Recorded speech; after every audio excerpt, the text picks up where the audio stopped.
welcome in everybody over on my side. Hello to everybody on Kaedo's side as well. Wait, I'm Lord they Rexworth. can't quite hear you. They can't hear you yet. Oh. Well, Or that's a here, problem, I'll isn't it? unmute you. Here you go. Okay, now I can Hello. say hello. Hello, hello. We're here. We can't hear your e-husband. Tech. The shipping has already started. Anyways, hello everyone. On my side of stream, on Kaedo's side of stream, I'm Lord Rexworth. I'm an English nobleman VTuber. We're going to be doing a bit of a double heavy Satsudan today. Talking about things in the world, talking about the news, yapping about various things. Sometimes we know what we're talking about. Sometimes we're just kind of talking out of our arse. But we're going to have fun. And we appreciate all of you being along for the journey. Anyways, how are you doing, Kaedo? I'm doing good. I'm doing pretty good. Yeah, got up a little bit late. Because that's fun. Because it's So fun. did I. When I don't have to be up, I'm never up. True. I knocked myself out for probably a good 10 hours last night because I was absolutely exhausted. Past couple of the nights, I've only been getting to bed about 4 o'clock in the morning.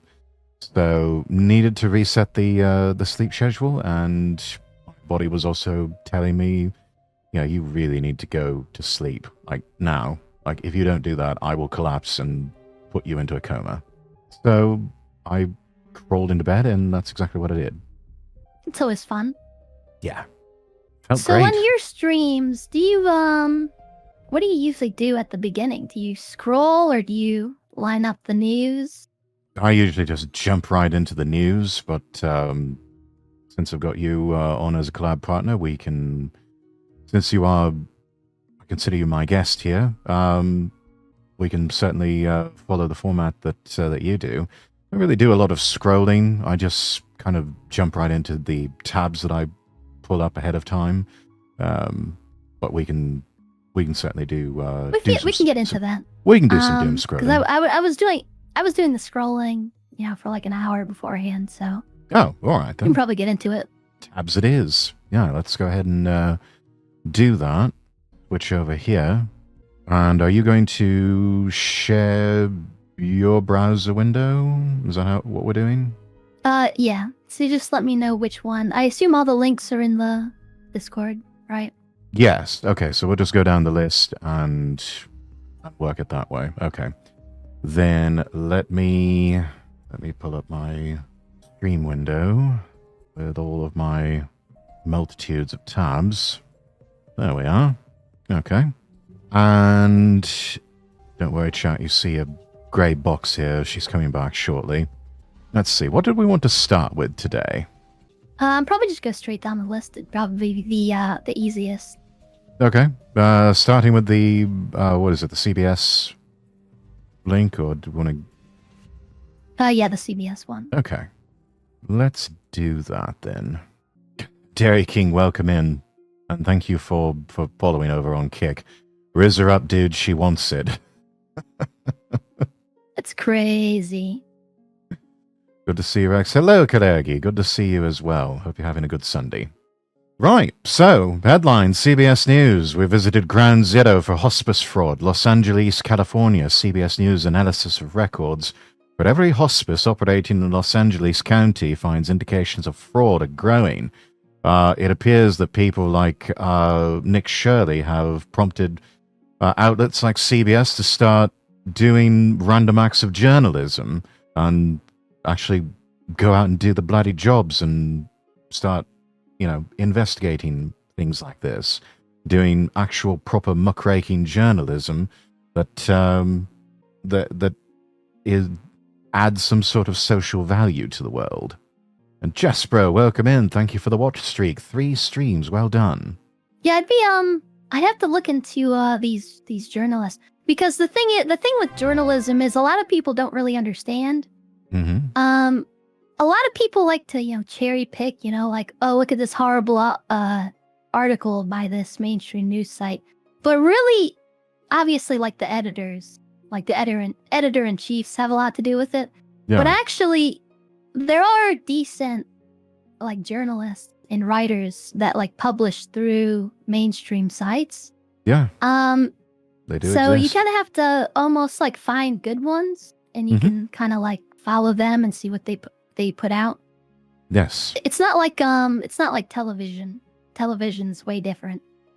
Yeah. I don't know. It almost seems reminiscent what we're looking at here of how 60 Minutes used to do journalism long before you and I were even thought of, back when the program was first starting. And seems like with CBS starting to get back to their roots. So at least one good thing appears to be coming out of Betty Weiss taking over CBS News. We'll have to see. But encouraging green shoots and encouraging signs thus far. But yeah, let's take a look at this. At age 69, Lynn Ianni is a pickleball whiz, zipping from dinks and drives energetically. When she suffered an injury on the court 2 years ago, she sought physical therapy and was surprised to learn her Medicare insurance wouldn't cover it. She was, according to Medicare records, dying and in hospice. She told CBS, they said, "You're in hospice." And I said, "What? What are you talking about? Are you kidding me? Do I look like I'm in hospice?" Ianni's Medicare number had been stolen and used by a company to fraudulently enroll her in hospice. This seems like the sort of thing that goes on all the time in America, unfortunately. Yeah, Special- I had my I don't even know how this happened because like I had a credit card and I hadn't even had it that long. I hadn't used it to buy that much stuff, Mhm. and then it was stolen. It's like, how does that even happen? That's crazy. Yeah, it could be from a variety of different things. It happened to me one time too, and the source was actually traced back to, I think it was traced back to a skimmer that somebody had installed on a fuel pump at a petrol station. And whenever And yeah, I slid my card in, they grabbed it from the magnetic stripe, and that started a whole chain reaction event thing where I had to track down and had all these weird charges coming up on my card, and yeah, someone made a fake copy and then proceeded to go on some sort of shopping spree. And you would think they have you'd think they'd be able to come up with security for that, but I mean that would be a ton of work. Like I on the mean, back end, that would that's be to that's like change why how it all works. you'd think so. So far, the best they've been able to come up with is the whole chip and pin approach. That little chip that they start putting into credit cards and bank cards, and that seems to help somewhat. Hasn't really been an issue for me. Of course, after that whole incident, I've learned to just go inside to the register if I want to purchase petrol for my car, or just use the tap to pay function, which can probably be skimmed these days, but I don't know. Anything's better than just It's probably more expensive. Yeah, so I would assume it's more expensive to set one of the. Actually, I don't know. But yeah, it seems like when you see like videos of people pulling the skimmers off, it's usually the insert ones. Mhm. Yeah, they. I was actually. It's funny. I saw a video of that this morning on X. A whole duplicate number pad and duplicate card slot on a petrol pump. Looked like it was at a Shell station somewhere. Seems to be these Indian-owned Shell stations where it happens the most. And someone just peeled these things off. It was like part perfect carbon copy, part it fit everything like a glove, and it was just there waiting for people to put the cards in so that they could steal info. Well, the Indian ones, the shop owners are like in on it. Yeah, So no, that would not surprise me. Nation of scam artists like that's unsurprising, and yeah, a mistake for my people to grant them independence, and a mistake to let so many of those people into any Western country, particularly the United States, because as we can see now, they're taking over, and it's not a good thing. They're having a very negative effect on everything. They're They're shitifying everything everywhere they go. Papa Nationalist, thank you for the follow. Also, Corn Pop, thank you for following too. W, we love Corn Pop. Corn Pop. Okay, so here's like a crazy thing about Corn Pop. Corn Pop has 5 daughters. 5. Well done with your biological imperative. Another guy in my chat has 2 daughters. And another guy who I follow on X, he has 3 daughters. Groypers only have daughters. I cannot think of a single Groyper, like Groyper dad, who has had a son. Must be like, something in the genes. It's crazy. I think like maybe God is giving Groypers all the daughters because they won't let them. Groypers won't let them get on OnlyFans. Possibly. I'm thinking. That's what I'm thinking. Possibly, but yeah, lads. First of all, well done. Continue to be fruitful and multiply. God bless you all.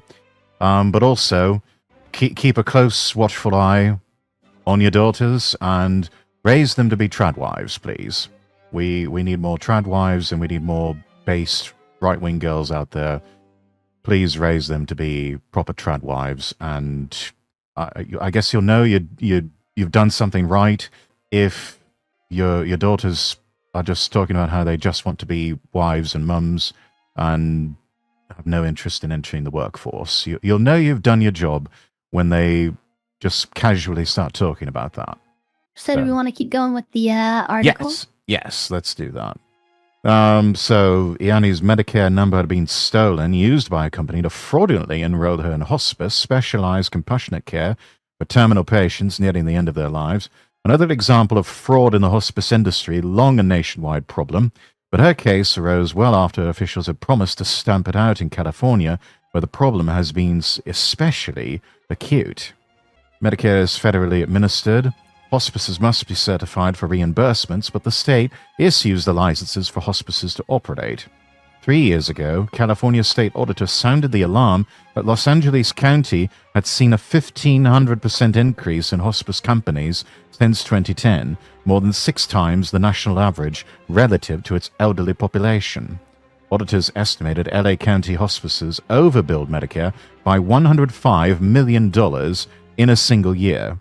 The report calling out notable red flags, key warning signs of fraud, multiple hospices in one building, geographic clustering, low patient counts, high rates of terminally ill patients later discharged alive, excessive billing, and staff shared across multiple companies. Gosh, that sounds awfully familiar to what was uncovered in states like Minnesota, doesn't it? Yeah, it is really crazy. They don't just because this is easily, especially with AI, but this is so obvious you don't even need AI analysis to go through the data. This is just some boffins it would be so easy to tell. In LA County. Like multiple in the same building, having a bunch of them in one place. These are just obvious. You could just plot it on a map and pick whichever place you want to investigate. They just don't do it. I'm not entirely sure why, because it seems like a Democrat problem. It seems or at least like it's you don't mostly hear about confined it to blue in states, Republican places. Though I'm sure it could just be because Democrat areas, large cities where you're gonna get a lot of the fraud sort of clustering in are Democrat areas. But I don't know if it's I don't know why they don't fix it. Well, it's just because I know with Minnesota, because there's a few reasons why they wouldn't fix it. But I'm not sure which one it is. Primarily, if I had to point to one in particular, just looking at Minnesota, those people engaged in the fraud, a heavy constituency that votes Democrat. So it keeps the existing power structure in power. So they might report on it. They might offer up a few as sacrificial lambs. But overall, nothing ever happens, bros. Have another W where nothing ever happens. And nothing ever changes. Kind of what I'm thinking, right? Is there could be 2 reasons. One, there could be collusion between the regulators and the regulated. There could be some bribery, so yes. That the regulators are not fixing it. There's also the issue of these aren't state funds being drained. These are federal funds. And Yeah, federal there's sort of funds an administered incentive, by the states. that there's so like the money comes from the federal government to the state, and then the state sends it out to these different places. My dad kind of like knows a bit about how government agencies spend money because he was like a military contractor. Huh. So the way it kind of works is that you have to spend all the money. And if you don't spend all the money, then the federal government says, well, you have extra money. We're going to cut your budget next year. Always works, yeah. Because you have extra money. So there's sort of an incentive on the state level who's receiving the money to just make the money go somewhere. And it doesn't even really matter where it goes as long as it's being used up. So there's actually kind of an incentive on the state level to just waste the money. You see this with like the military a lot. You see like the military just like letting vehicles run 24/7, 365 in like the Middle East to use up gas to keep the military budget so it doesn't shrink, stuff like that. So I assume that might be what's going on here, why they don't actually crack down on this. That would be my guess. Yeah, I saw it even in my time working in the civil service. They call it use it or lose it, is the shorthand terminology for that sort of thing. You either spend everything you're given or you will lose it in the next fiscal year. Jetsbro writing in chat, she sounds so cute. Indeed she does, Jess. Indeed she does. And Jigs the Plague Doctor, hello. Good to see you. How are you? Let's see. And, this could be another one of these instances where the legacy media is trying to get out in front of a story or get ahead of it to say, well, we've investigated all of this. We warned everybody this was a problem, or we investigated this and found nothing. Sort of like what we heard with everything going on in Minnesota, where both local and national media would say those sorts of things. We investigated all of this. We didn't find anything wrong. In this case, we're investigating this and finding it is a problem, almost to sort of lessen the blow when someone like a Nick Shirley comes round and does their own thing and gets more attention and press coverage than the legacy media does. That's a good point, because I skimmed the article. Towards the end, there's a statement by Gavin Newsom that would line up with that theory. Yes. And it does look like okay. The state says it proceeded to investigate and revoke the licenses of 280 hospices. Question then becomes, are they going to stay revoked? Do any of those get reinstated? Or do you just have someone flooding the zone with even more hospices in some sort of rubber stamp process to more than make up for the 280 that get revoked? OKK, thank you for the follow. Since then, the problem has continued to fester. CBS News examined the business and financial records of every hospice currently operating in LA County, applying the same indicators identified by the state. Indications of fraud have not stopped. In fact, they've grown. Well, that answers that question then.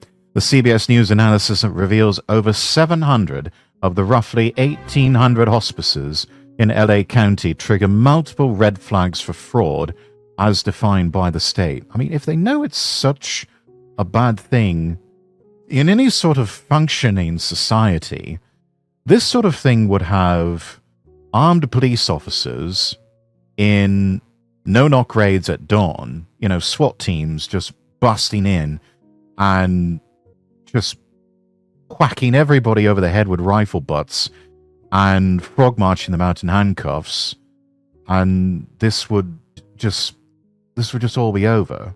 But no, it's all just allowed to fester, and the system just seems to do absolutely nothing. But then again, this is California that we are talking about. Yeah, it seems like, because if you just look at the incentives, right?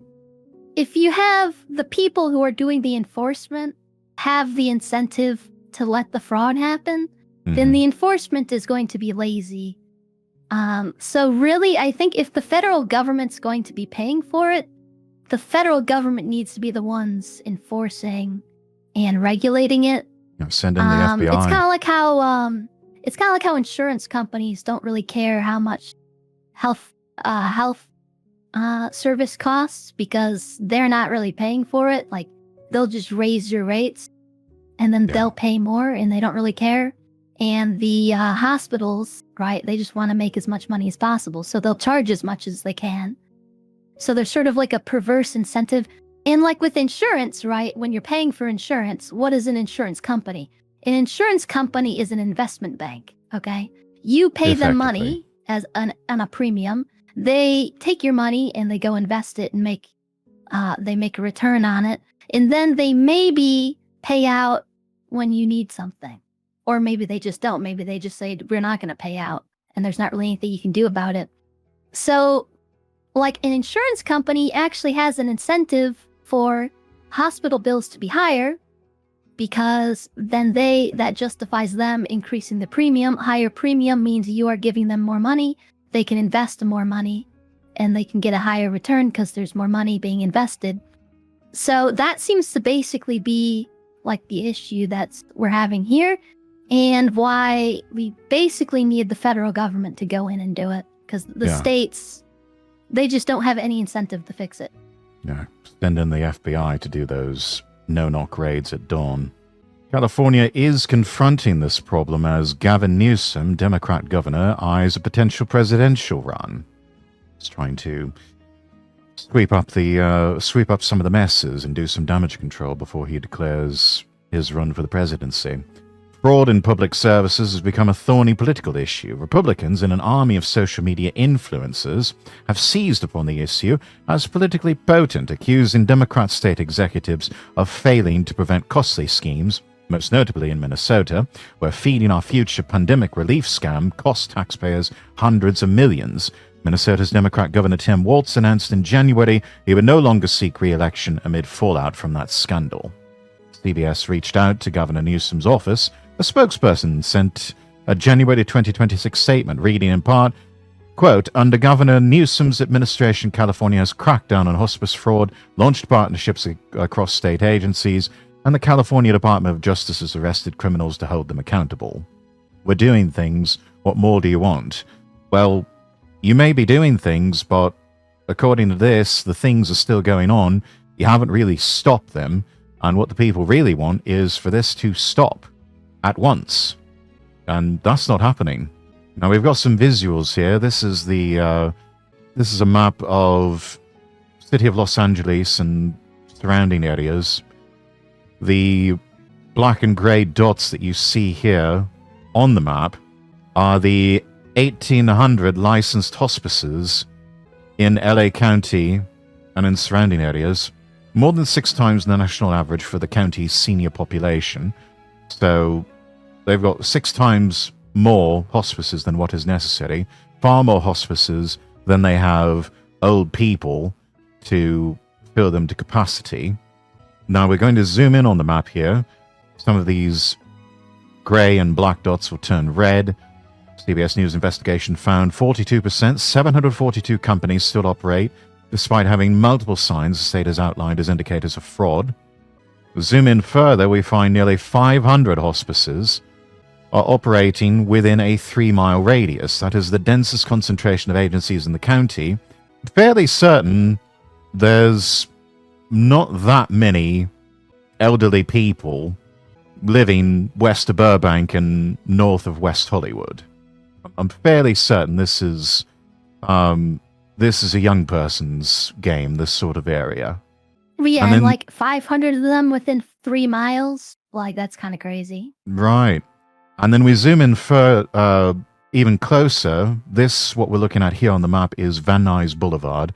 We have these little red bricks that sort of look like Monopoly pieces. 137 hospices operating along Van Nuys Boulevard alone. And more than half of these that we see here are showing signs the state has outlined as indicators of fraud. But we're still not done.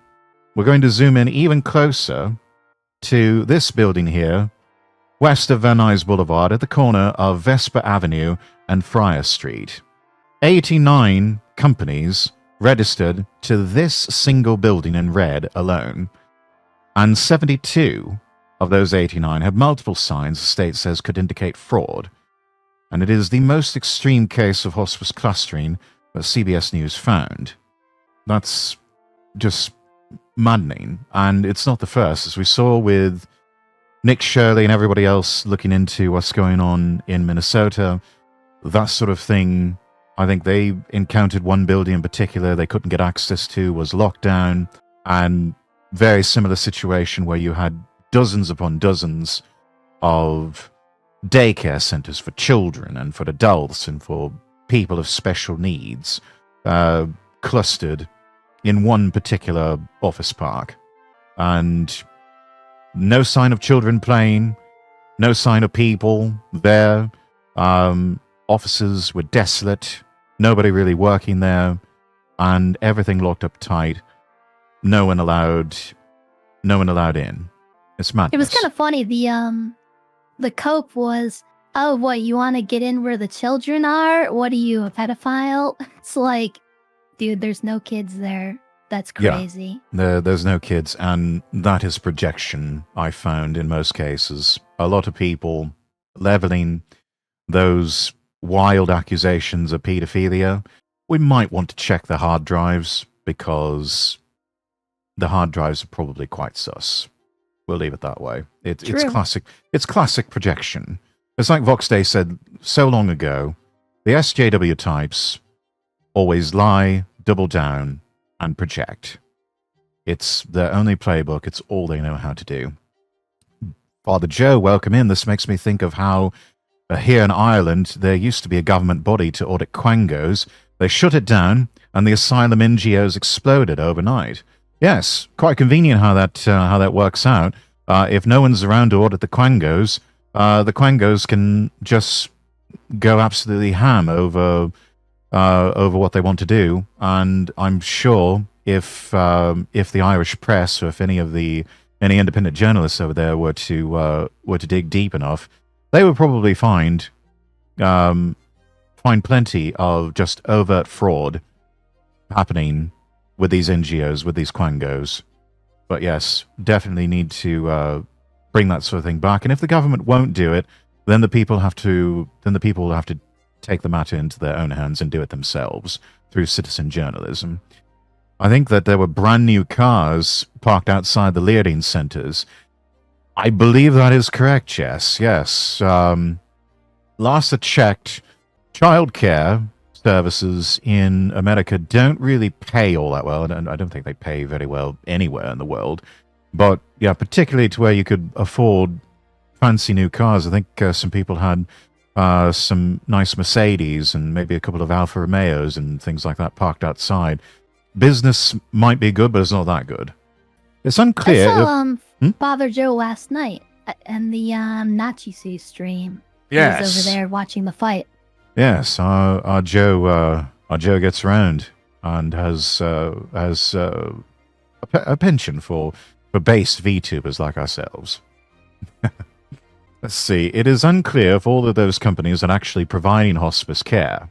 They're not. The building owner's records indicate only 12 hospices active in the building, raising questions about what advocates call ghost hospices. Well, there's another name for ghost hospices.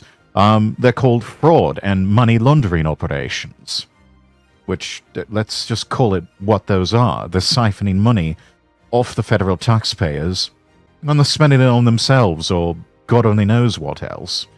Possible front for terrorism, for drug smuggling. It could be anything. It could literally be anything. The owner told CBS News, quote, "I have a paragraph in my leases that they have to do legit business. If there is fraud, I would immediately terminate."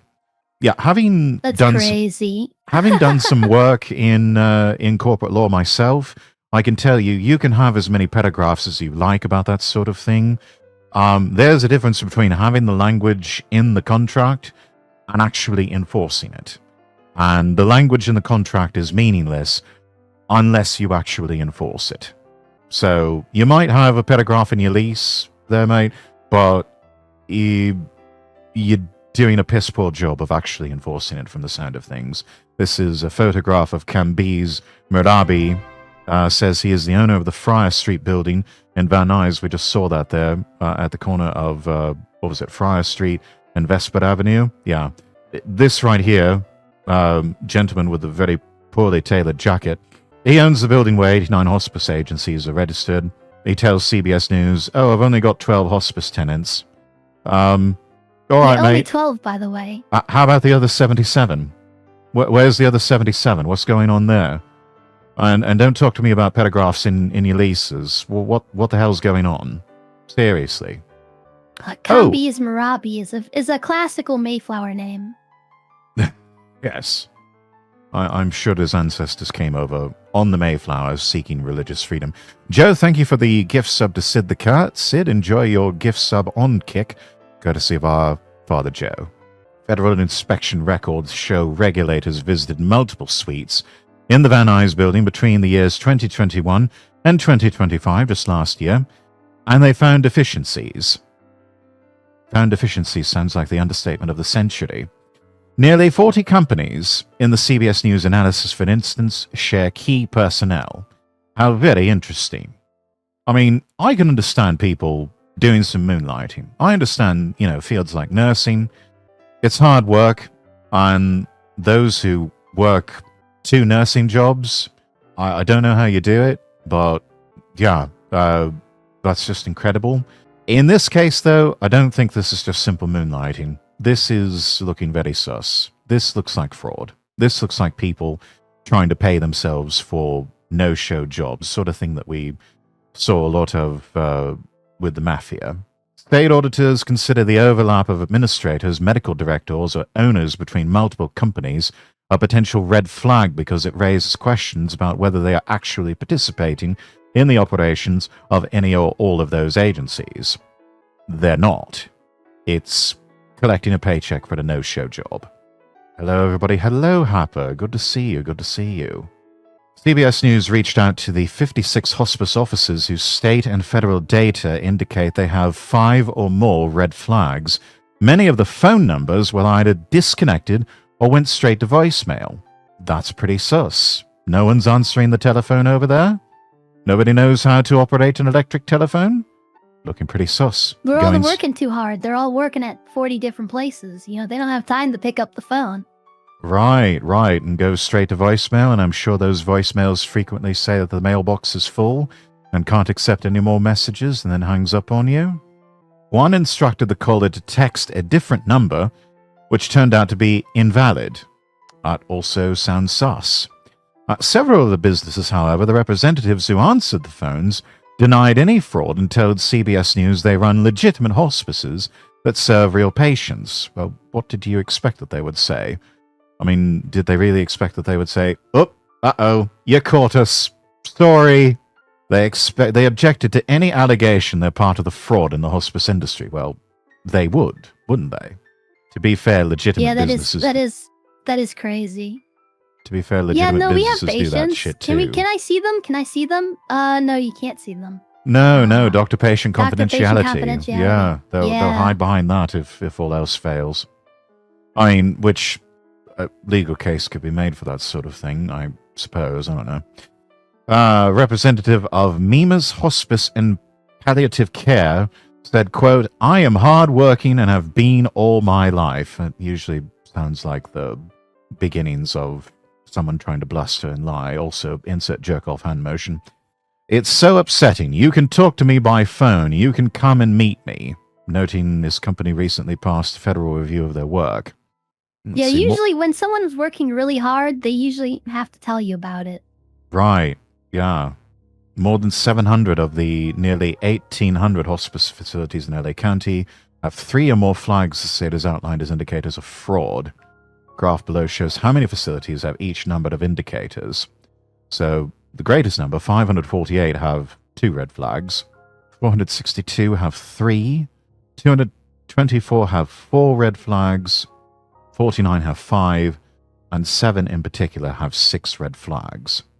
It's interesting that it makes like a rough bell curve.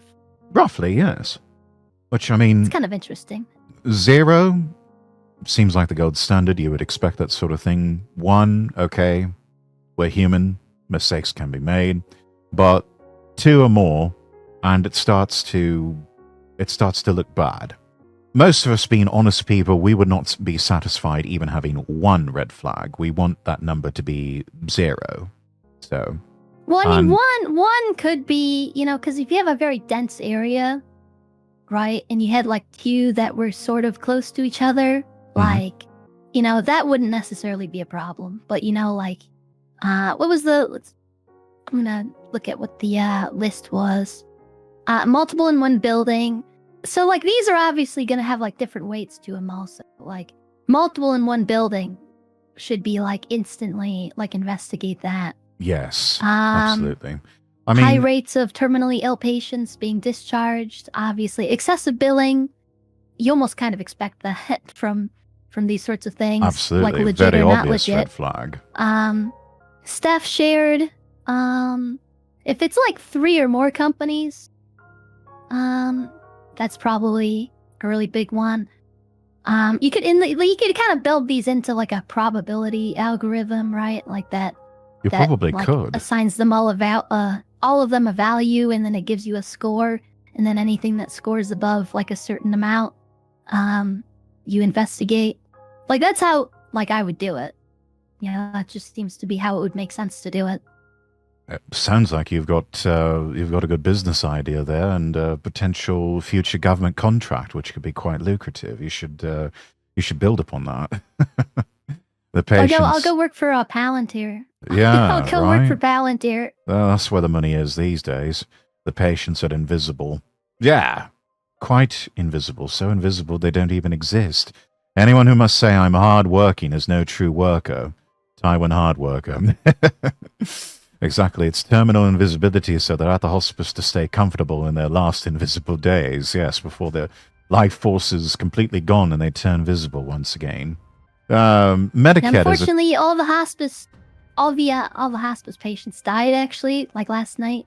So we can't show them to you. Terrible thing. Awful business. Medicare is a taxpayer-funded program. Americans pay into it through their taxes on their paychecks and premiums.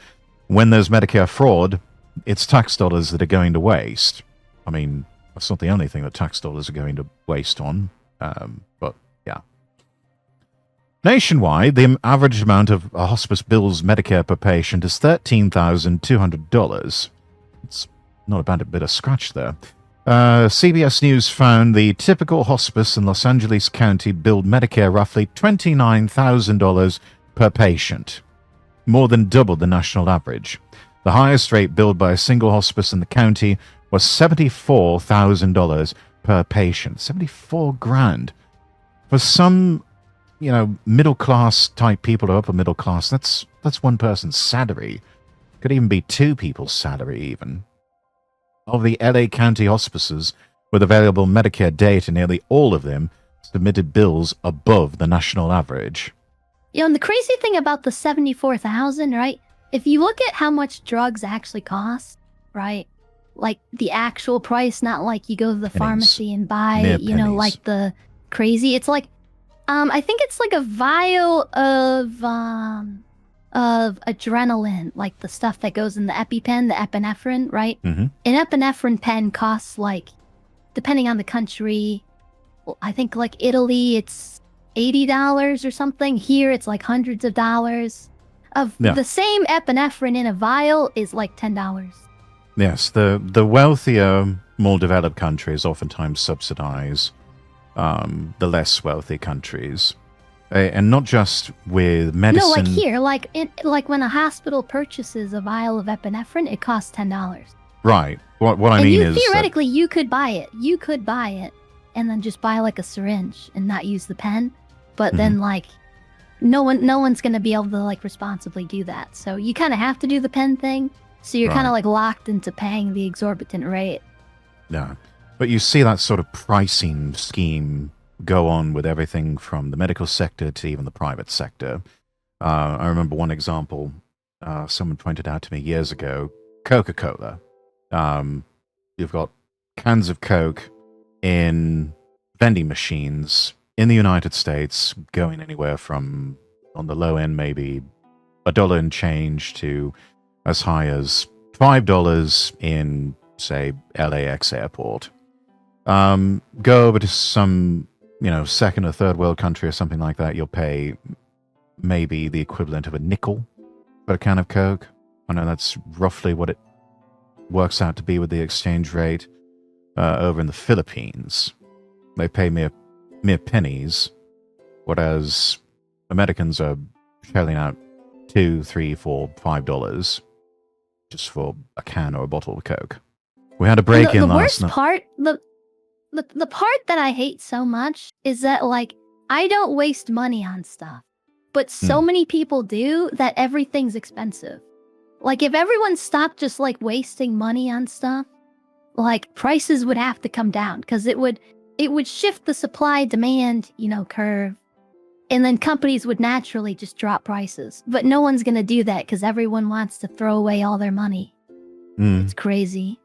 For some people, they spend money to feel better about themselves, if only for... I feel horrible when I spend money. I want to cry when I spend money. Oh, why couldn't you have been my first wife? I love that attitude. We had a break-in last night. Unfortunately, they removed all the patients and stole all of our patient records. This has been devastating for us. I remember that, Joe, I know what you're referring to, with the one leading center that claimed they were broken into, and all of the incriminating records mysteriously just vanished. And, oh, never mind, it looks like somebody broke in from the inside and broke out. We don't talk about that. That's why we should stop drinking and buying Coke back to home-brewed coffee and tea. Yeah, much cheaper that way. Get yourself some Nescafe or some Taster's Choice, and just regular old-fashioned tea in the bag, a loose leaf. If people didn't waste money, Vtubers wouldn't exist. Don't knock it. True and real to a certain extent. That is kind of true. Yeah, fair point. Let's see. CBS News spotted 7 instances in which hospices that reported an average of 0 patients in 2024 still submitted bills to Medicare. I mean, that just sounds like blatant fraud. You got 0 patients, but you're still billing Medicare. You really are stealing money at that point. According to California State... I don't even know how you do that. Because you would think a reported patient and a bill submitted, you would think that'd be like the same... That'd be like linked. That's weird that they can just do that. I suppose nothing really stops you from submitting a bill. It's just a matter of Medicare not rubber stamping it and just saying, no, we're not paying for this. Also, why are you submitting this when you don't have any patients? You're now under an investigation, which in a non-clown world society, that's what would happen. It would be immediately red flagged, and that hospice would be under investigation, and, you'd go back to the whole no-knock raids at dawn, and people would be frog-marched out of there in handcuffs. According to California's state audit report, a concentration of hospice providers in a small area can be considered a warning sign for fraud. Oh, no shit. Large clusters of providers in one location suggest that the supply of providers may exceed the patient needs in that location. Gosh, I just can't imagine why they would think that. The providers may actually be billing for services to patients not located in the area or who are not eligible for hospice services, the auditors wrote in the 2022 report. Sheila Clark, a hospice patient advocate, said she considers Victory Boulevard to be ground zero for hospice fraud. She said driving down the boulevard, you can't throw a rock without hitting a hospice. Data for one agency, VML, triggered all 6 state fraud indicators in CBS News' review, while billing roughly $49,000 per patient, which is about 3.5 times the national average. 49 grand, you can buy yourself a nice used Mercedes for that sort of money. Shares a building with other hospices, and its key personnel overlap with multiple companies. When CBS News visited the office building where VML was located, it appeared no one was in, and as seen by the photograph here, mail could be seen piled at the door. Yeah, that's crazy. That's not suspicious at all. They don't even go there. They don't even... nobody even goes there. They don't even bother to collect the post. VML stopped billing Medicare in 2024, but its license remains active, and it is still federally certified. when it stopped seeing patients. Records reviewed by CBS News show the provider's caseload was moved to other hospices. Right next door, World Health Hospice Incorporated, another hospice that triggered 5 of 6 state indicators of potential fraud, based on the state's definitions. When CBS News visited that neighboring hospice office, no one answered the door.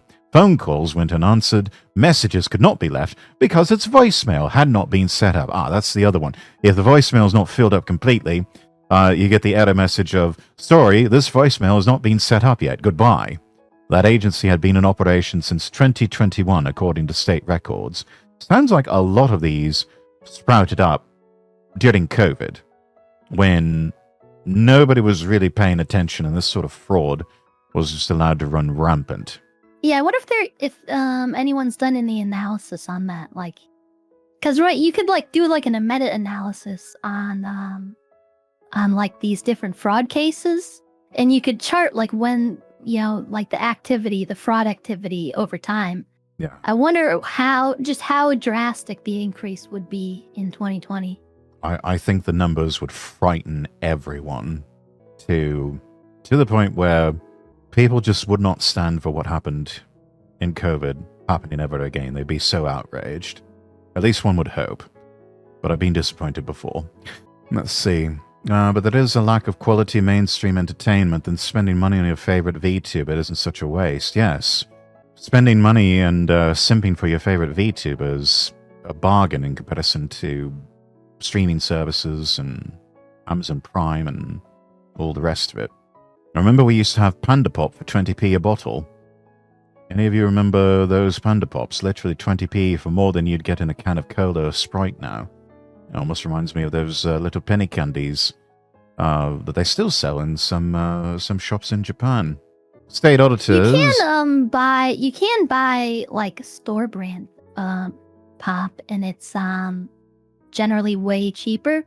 I did the math on it one time. It's something like, if you compare 12 packs of Coke to 2 liters of store brand cola, generic, you know, whatever, it's like 1/6 the price or something like that. It's kind of crazy. Yeah. But obviously, like 2 liters are kind of like a pain, you know, because there's 2 liters, you know, so it goes flat. So it's kind of like, Yeah, you could, in theory, you flat pretty can quickly. split it up into smaller bottles. And That's then true. that works. But That's true. Do some sort of vacuum seal to keep it from going flat as quickly. Yeah, and a lot of it's just variations on popular soda brands, or in some cases, I think some of it might actually just be rejected batches from the big names. Depends on who you go I know with. there's like a brand like Kroger is like a big like Midwest grocery store chain. They make most of their own stuff. Something like, it's like 60 or 80% of their stuff is original. Yeah. So if you can't afford Dr. Pepper, just try Dr. K. Yes, Dr. K or Big K. There's like a bunch of different variations. Never could stand the taste of Big Red. Ugh. State auditors analyzed other urban areas across the state, including Sacramento, the Bay Area, and San Diego, but did not find clusters similar to those found in LA County. How interesting. Now, especially if they were to find something in Sacramento, which is the state capital's backyard, as it were, that would be an absolute embarrassment. Using state licensing records, CBS News found 75 people simultaneously employed at 5 or more hospice companies in LA County. In the most extreme case, a single medical director had been listed as working simultaneously at 45 different hospices. I can't imagine anyone is that hard up, and there's certainly not enough hours in the day for someone to work at 45 different hospices. That's Imagine how much money he makes. That's got to be insane. It's an insane amount, especially if, you know, about 43 of those, or probably maybe even all 45, are just no-show jobs. The state audit said the medical director's responsibilities are so great, it would be difficult to hold that position at so many companies. Again, quite the understatement. That is putting it mildly. The report also questioned whether one person could serve multiple hospices as administrator, finding each position requires 20 to 40 hours per week. In other words, at best, it would be a part-time job, one part-time job. You could do 2 of these part-time jobs and have a traditional full-time workload, or just one. I mean, more than likely, one of these positions is a full-time job. So it is virtually impossible to run more than 2 or 3 agencies at once. I mean, if you're just a startup, I could understand working 2, but more than that, no. You're engaging in fraud. Let's see, we've also got some video here of CBS News correspondent Adam Yamaguchi explaining what he found at some of the offices he tried to visit at one building on Victory Boulevard in Van Nuys, California. Looks like this was something that was uploaded to Instagram or TikTok or something like that. I'm in a part of LA where there is a large concentration of hospices, some potentially fraudulent. We came to this building in particular because there are a number of hospices here that raise multiple red flags. These are red flags. This must be where they got the photograph of all the posts just lying on the floor. See what these hospice operations look like. And we came to this particular unit here, which is associated with a hospice that hits all 6 of California's red flags, again, indicators that this is potential fraud. And here's what we found. First off, the signage here is not about a hospice. And if you look inside, it doesn't look like... Yeah, there's all the post chart right there. Stack of mail. I'm seeing mail from sort of medical related... Cameraman can't even get a proper focus on all that. Blue Shield, there are a few Blue Shield ones, and the telltale one there. CBS, Blue Shield, yellow envelope there. What is that? From the Centers for Medicare and Medicaid. Okay, letter from Centers for Medicare and Medicaid. See that monitors and administers Medicare. That's an important piece of mail. You might want to open that. Right next door is a hospice operation with signage. There's the name of the hospice, hours of operation. We are within office hours. Yeah, it looks like middle of the day they're filming. 11:45 a.m.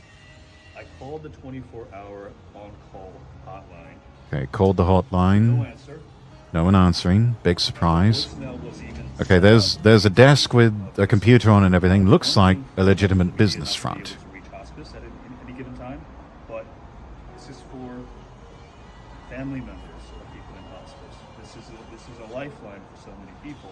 Yeah, and that's a good point.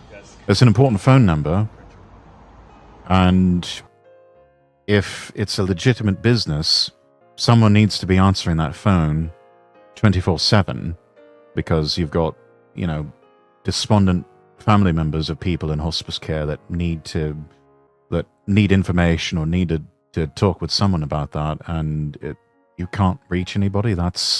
I can't imagine if you're the family of someone who's dying in hospice. That's just frightening, and just adding on to the trauma of you're already slowly losing a loved one, but to know that your organization, nobody can be reached there, it's like they just don't care. Don Holler, thank you for the follow. Let me get caught up on chat here. Mellow Yellow is technically a name brand, but let's be honest, it's an overpriced brand of Mountain Dew. Never had Mellow Yellow before, so I would not know. Mountain Lightning. What an interesting name. Even Elon couldn't do that.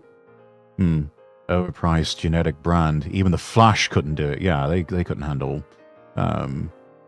multiple positions like that. 45 different hospices now.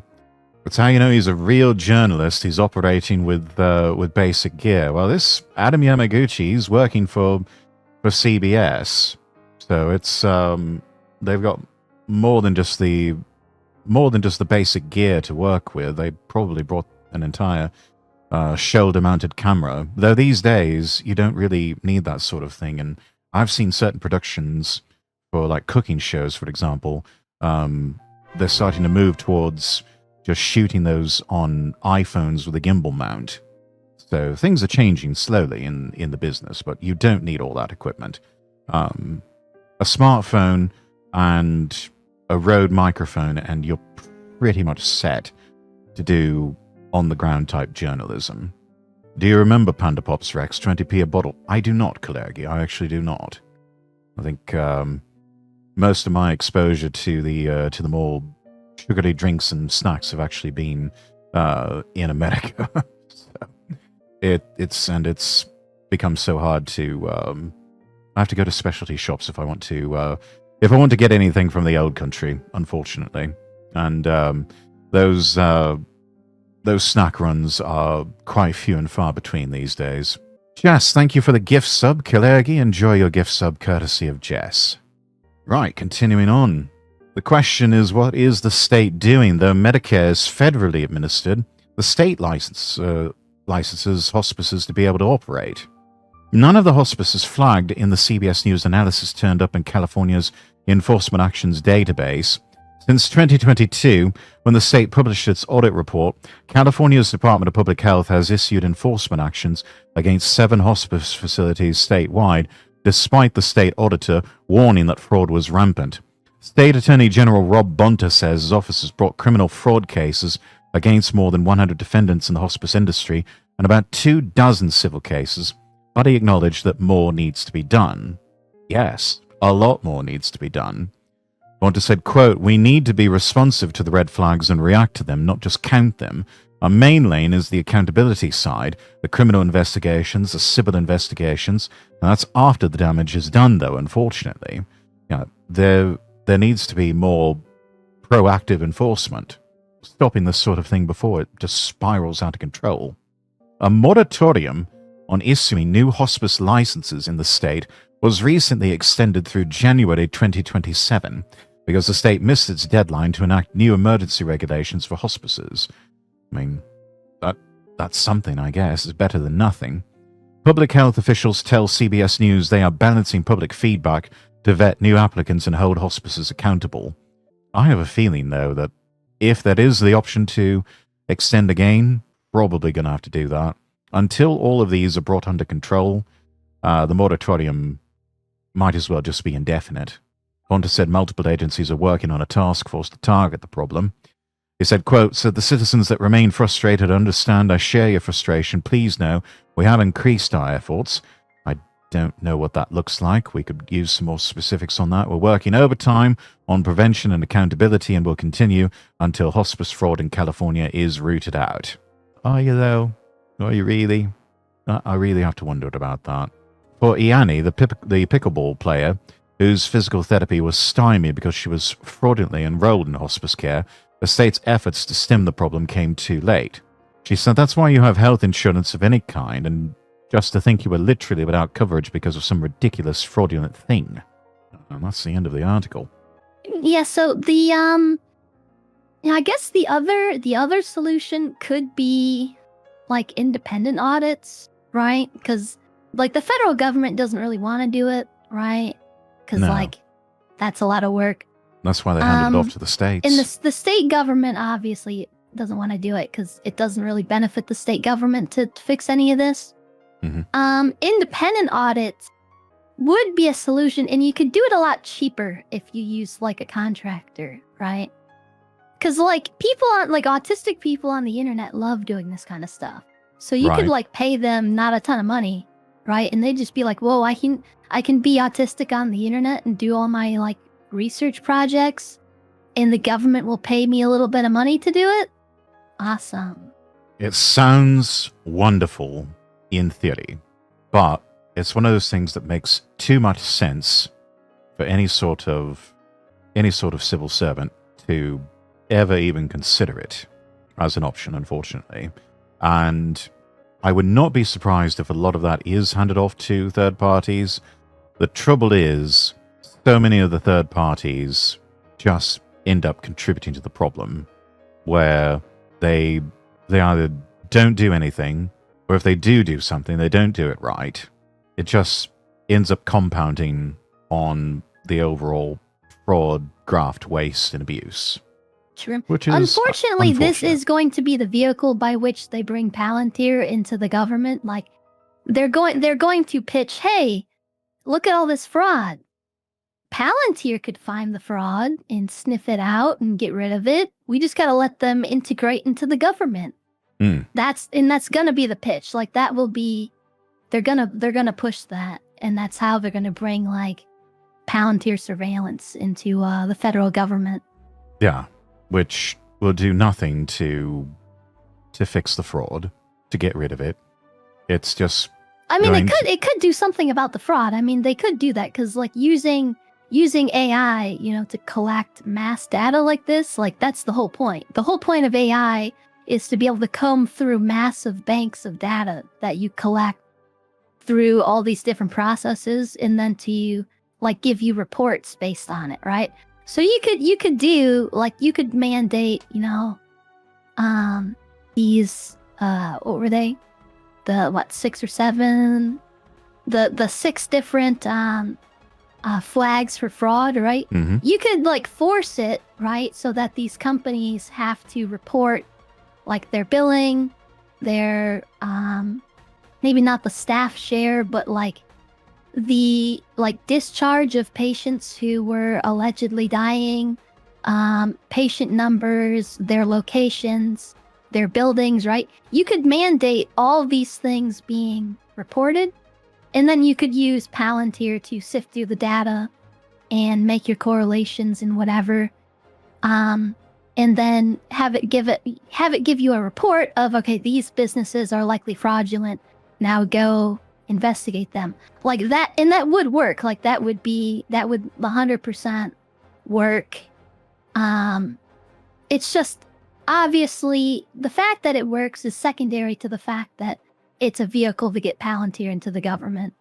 Yeah, but you're also talking about ending a lot of rackets that have been in place for a long time.